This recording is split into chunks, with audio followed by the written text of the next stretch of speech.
Every product which leaves our foundry has a story behind it. A story of Australian manufacturing, skilled people and doing things the right way.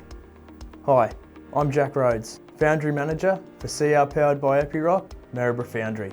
I started at the foundry 18 years ago as an apprentice moulder and progressed through a range of positions into my current leadership role. Long tenure is common at the foundry, with 30% of our team being here for over 15 years. That experience matters when you're producing large castings for the mining industry. At CR, we manufacture the largest range of GET and bucket lips, ranging from 100 tonne to 1,000 tonne machines.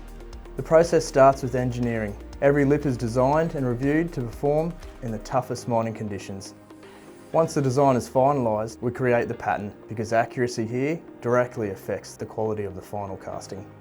Those patterns are used with chemically bonded sand to produce the moulds.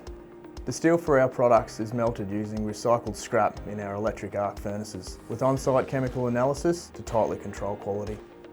The pour is where all that preparation comes together to form the casting.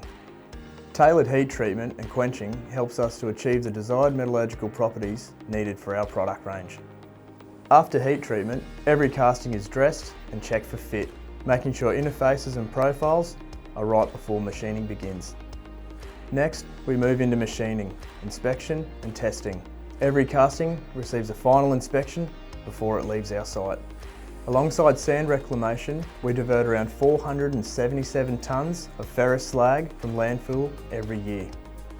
That's our difference. Australian made, experience driven and engineered for consistent quality in the field.